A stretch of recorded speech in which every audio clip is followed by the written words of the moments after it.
Bonjour le Japon, nous sommes à Tokyo, la capitale, une ville de plus de 12 millions d'habitants, une ville impressionnante et gigantesque. Au moment où je vous parle, 16 000 km et 8 heures de décalage horaire nous séparent. Mais qu'à cela ne tienne, nous essaierons dans la mesure du possible de vous faire découvrir le Japon profond aux traditions millénaires. Nous essaierons de vous faire découvrir le Japon des quartiers, des villes, ainsi que celui des campagnes les plus éloignées. Pour commencer, nous proposons de vivre comme si vous y étiez le long voyage qui a conduit l'équipe de la CRTV au Japon, ainsi que les toutes premières images captées par la caméra de Richard Besson en terre nippone.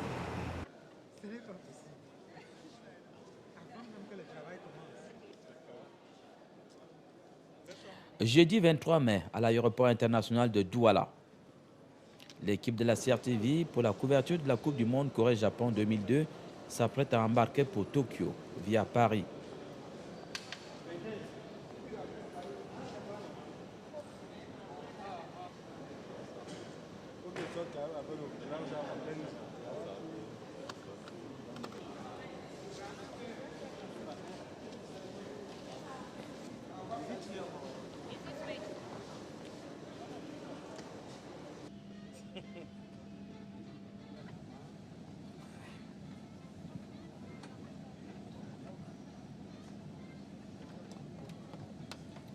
Les réglages techniques de l'appareil et les formalités de police terminées, c'est le décollage.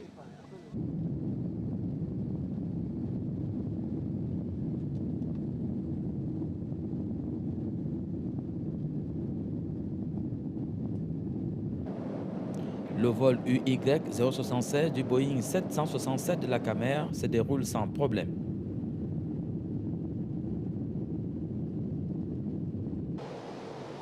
Les passagers sont aux petits soins. Le commandant Barla et son équipage donnent régulièrement des informations sur le déroulement du vol.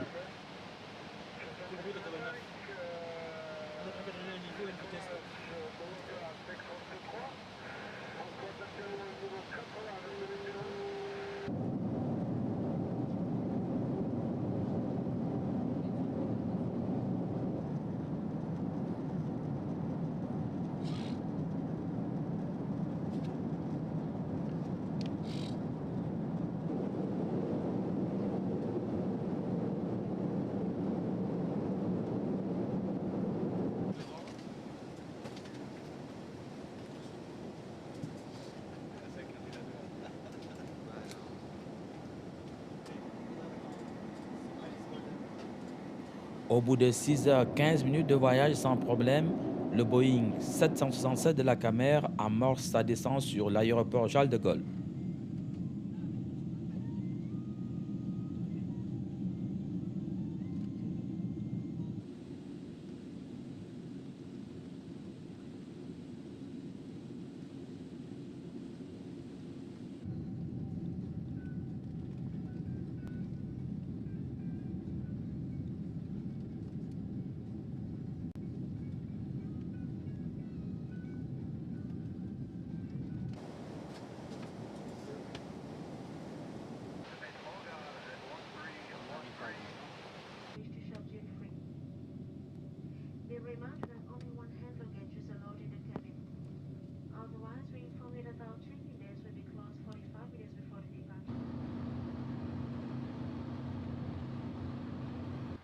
Après une escale salutaire à Paris, nous entamons la dernière étape de notre voyage vers le Japon.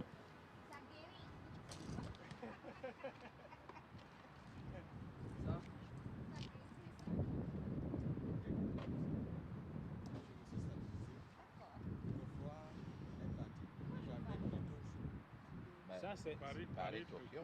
C'est bien ça, le bien. Oui, c'est bon.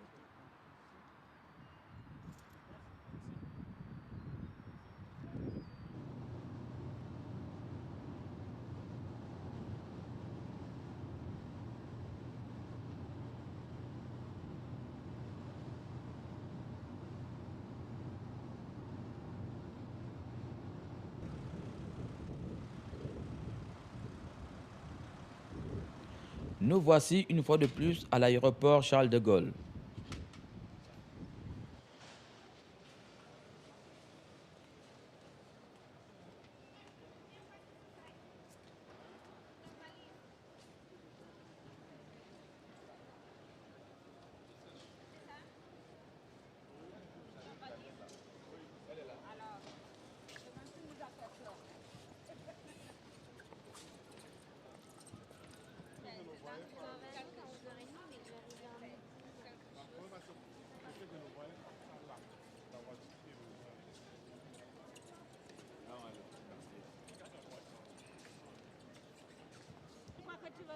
Viens ici qu'on enregistre ensemble. Laurent, est-ce que Et vous n'hésitez moi, ici on a nommé un autre. Ok. À cause d'incompétence, on ne sait Mais dans le... Dans le... Comme c'est en train de se déchirer. Le passeport.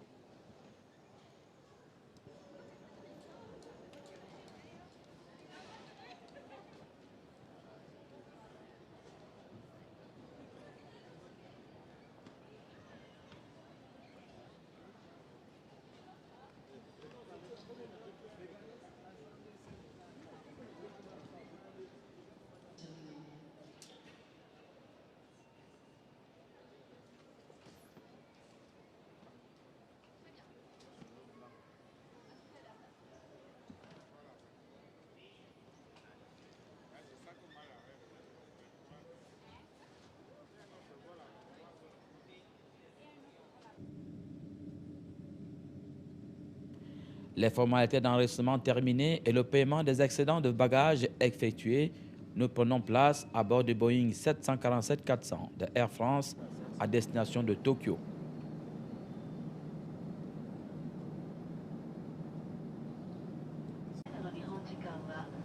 C'est pour beaucoup d'entre nous le voyage en avion le plus long de l'histoire.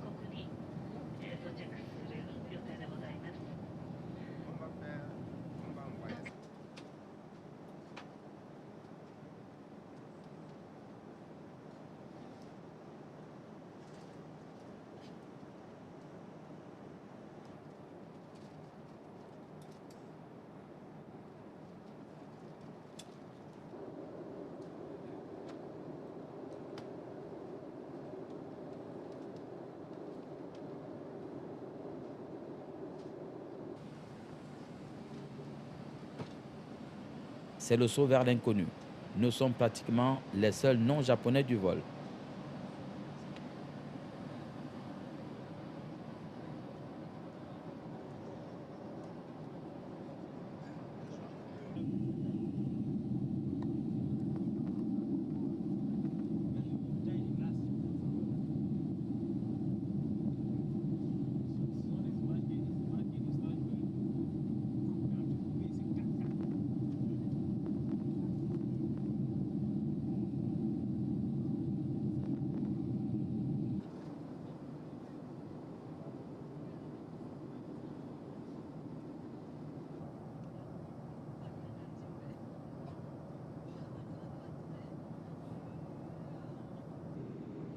Après avoir parcouru 9532 km en 11h30 et traversé la Sibérie, la ville de Khabarovsk en Russie et la mer du Japon, nous atterrissons enfin à l'aéroport de Narita, situé à près de 80 km de Tokyo, la capitale.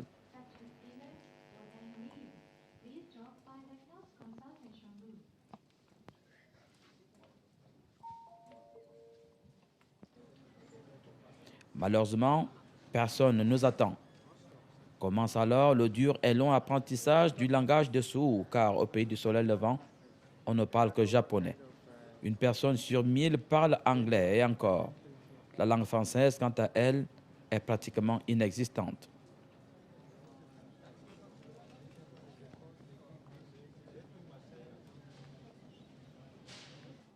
Le yen, la monnaie du pays, constitue également une barrière pour nous.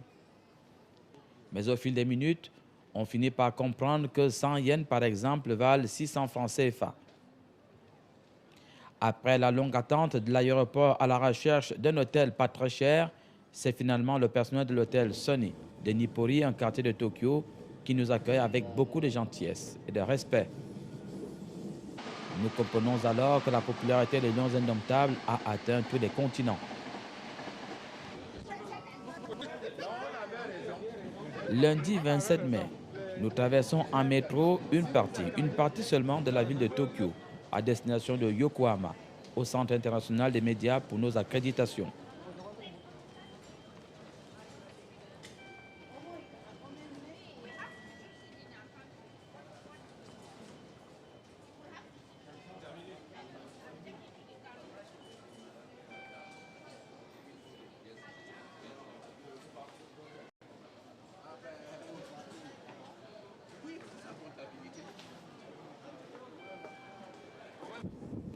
Occasion pour nous de découvrir en partie l'immensité de la ville de Tokyo et le génie du peuple japonais.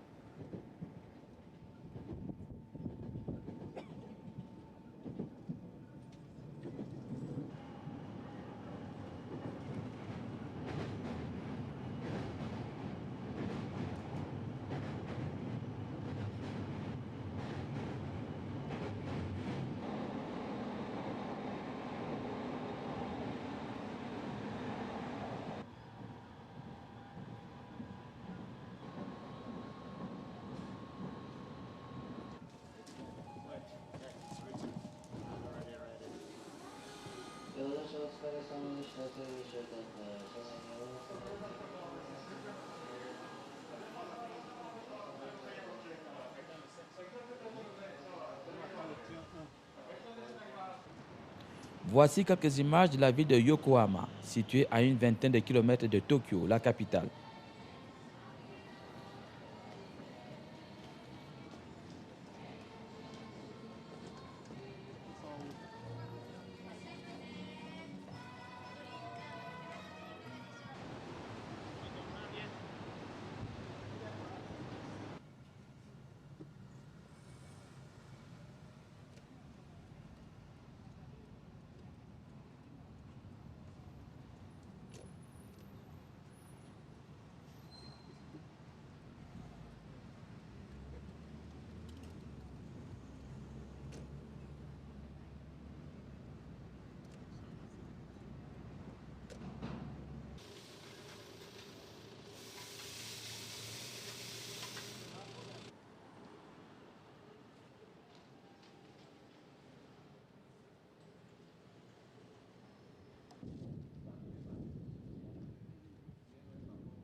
Après les accréditations, nous ne résistons pas à l'envie de découvrir la cuisine japonaise.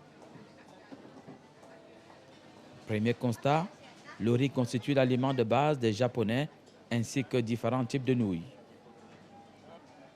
Alors, en seul mot, Itadama Kimasu, ce qui signifie bon appétit.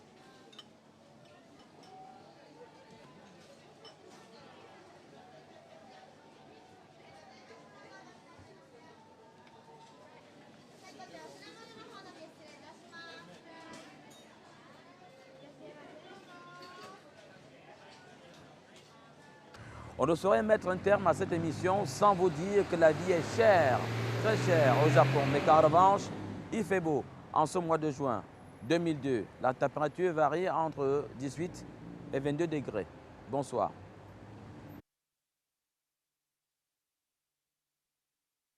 Bonsoir.